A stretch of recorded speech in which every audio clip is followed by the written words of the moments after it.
আজকে আরেকটি প্রশ্নটি হলো যে একটি দ্রব্য 450 টাকায় বিক্রয় করায় 50 টাকা ক্ষতি হয়, তাহলে শতকরা ক্ষতি কত? এই অঙ্কটির বেসিক বুঝে এবং অঙ্কটিকে আমরা কিভাবে শর্ট নিয়ম এবং লিখিত রিটেনের জন্য করতে পারবো সেই দুই নিয়মই শিখাবো। তো এই অঙ্কটির প্রথমে আমরা একটা রিটেনের নিয়মে শিখে নিব। তো বলেছে যে একটি দ্রব্য 450 টাকায় বিক্রয় করায় 50 টাকা ক্ষতি হয়, তাহলে এই দ্রব্যটার ক্রয় মূল্য কত ছিল? আমি বলি যে যে কোনো একটা, ধরো আমি বললাম যে কলম, একটি কলম 10 টাকা দিয়ে বিক্রয় করায় 5 টাকা ক্ষতি হলো, তাহলে 10 টাকায় বিক্রয় করে 5 টাকা যদি ক্ষতি হয়, তাহলে এই কলমটির ক্রয় মূল্য কত ছিল? কারণ ক্রয় মূল্যের সমান কি সূত্র ছিল আমাদের? ক্ষতির সময় সূত্র ছিল আমাদের ক্রয় মূল্য বিয়োগ বিক্রয় মূল্য। তাহলে এখান থেকে আমরা ক্রয় মূল্য বের করব। আমরা যদি এই মাইনাস বিক্রয় মূল্যকে বাম পাশে নিয়ে আসি তাহলে কি হবে? প্লাস বিক্রয় মূল্য। তাহলে আমরা কি করতে পারবো? ক্ষতি প্লাস বিক্রয় মূল্য। তাহলে আমাদের কয় টাকা ক্ষতি হলো? 5 টাকা, এবং বিক্রয় করেছিলাম কয় টাকা দিয়ে? 10 টাকা দিয়ে।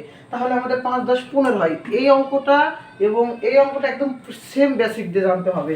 তাহলে এখানে বলেছে 450 টাকায় বিক্রয় করায়, তাহলে বিক্রয় মূল্য কত? 450, এবং কত টাকা ক্ষতি হয়? 50 টাকা ক্ষতি হয়। তাহলে এখানে আমাদের এই দ্রব্যটার ক্রয় মূল্য কত ছিল? 450 যোগ 50 কত হবে? 500 টাকা। তাহলে এটা আমাদের কি ছিল? এটা আমাদের ক্রয় মূল্য। যদি ক্রয় মূল্য 500 টাকা হয়, তাহলে 500 টাকায় ক্ষতি হলো কত টাকা? 50 টাকা। তাহলে আমরা এখানে লিখবো যে 500 টাকায় ক্ষতি হয় 50 টাকা। এরপরে লিখবো 1 টাকায় ক্ষতি হয় 50 ভাগ 500 টাকা। এখন প্রশ্ন, অনেকে এই জায়গাটাতে ভুল করে। এইখানে মনে রাখতে হবে যে এখানে এই সংখ্যাটা থাকবে, এই সংখ্যাটা আমরা লবে দিব, এরপর এই সংখ্যা এটা পাবো এটা আমরা হরে দিব। তো এখন এখান থেকে দুইটা নিয়ম হয়, যেখানে লবে দেব, হরে দেব, কখন গুণ করব, কখন ভাগ করব। তো প্রথমত মনে রাখতে হবে, যদি এখানে একটি সংখ্যা থাকে এবং সেই সংখ্যাটি যদি বড় হয় এবং পরের সংখ্যাটি যদি 1 হয়, তাহলে এই সংখ্যাটি ওই বড় সংখ্যার সাথে কমে গেছে, মানে কি হবে? কোনো সংখ্যা কমে যাওয়া মানে ভাগ হয়। আর যদি কোনো সংখ্যা বেড়ে যাইতো, তাহলে 500 চাইতে সাপোজ আমি এখানে 1000 দিতাম, তখন কি হতো? গুণ হতো। ওকে, এভাবে যদি বেড়ে যায় তাহলে হবে গুণ, আর যদি কমে যায় তাহলে হবে ভাগ। তাহলে এখানে ভাগ করলে কত হবে? 0 0 কেটে দিলাম, 5 1 5, 5 5 10 50। তাহলে এখানে থাকলো কত আমাদের? 10 1। কিন্তু এখানে বলেছে যে শতকরাই ক্ষতি। শতকরা মানে কত? 100 টাকায় ক্ষতি হয় কত হবে তাহলে? গুণিত 100। এই যে এখানে ছিল কত?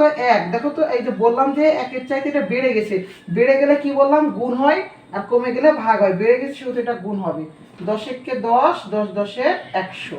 তাহলে কত হলো? 10। তাহলে কত হলো আমাদের? এখানে 10। যেহেতু এখানে 100 বলা হয়েছে, সেহেতু উত্তরে কত হবে? পার্সেন্ট দিতে হবে, অর্থাৎ শতকরা চিহ্নটা দিতে হবে। তাহলে এই দ্রব্যটা 450 টাকায় বিক্রয় করে যদি 50 টাকা ক্ষতি হয়, তাহলে শতকরা কত ক্ষতি হলো? 10%। এইভাবে আমরা রিটেনে সমাধান করতে পারবো। এইভাবে আমরা কি করতে পারবো? রিটেনে সমাধান করতে পারবো। কিন্তু এই প্রশ্নটাকে আমরা যখন শর্ট ইজিলি ভাবে করব, অর্থাৎ বহু নির্বাচনের জন্য এত বড় সমাধান যখন না করে ইজিলি ভাবে করব, তখন আমরা শুধু এভাবে মনে রাখবো যে শতকরা ক্ষতির সূত্র, শতকরা ক্ষতি সমান ক্ষতি ভাগ ক্রয় মূল্য গুণিত 100%। কি বললাম? ক্ষতি ভাগ ক্রয় মূল্য গুণিত 100%। তাহলে এখানে ক্ষতি কত টাকা ছিল এই প্রশ্নটাতে? ক্ষতি কত? ক্ষতি 50। ক্রয় মূল্য কত বের করলাম? ক্রয় মূল্য 500 গুণিত 100%। 00 00 কাটা, 5 1 5, 5 10 50। তাহলে কত হইল? 10%। এই যে আমাদের ক্ষতি, শতকরা ক্ষতি। এইভাবে যদি আমরা অঙ্কটাকে সমাধান করি, তাহলে আমরা নিমিষে 5 সেকেন্ডের মধ্যে সমাধানগুলো করতে পারবো। এটা আমরা করবো শুধুমাত্র এমসিকিউর জন্য, এবং এটা যখন করবো সেটা আমরা রিটেনের জন্য। সকলকে ধন্যবাদ।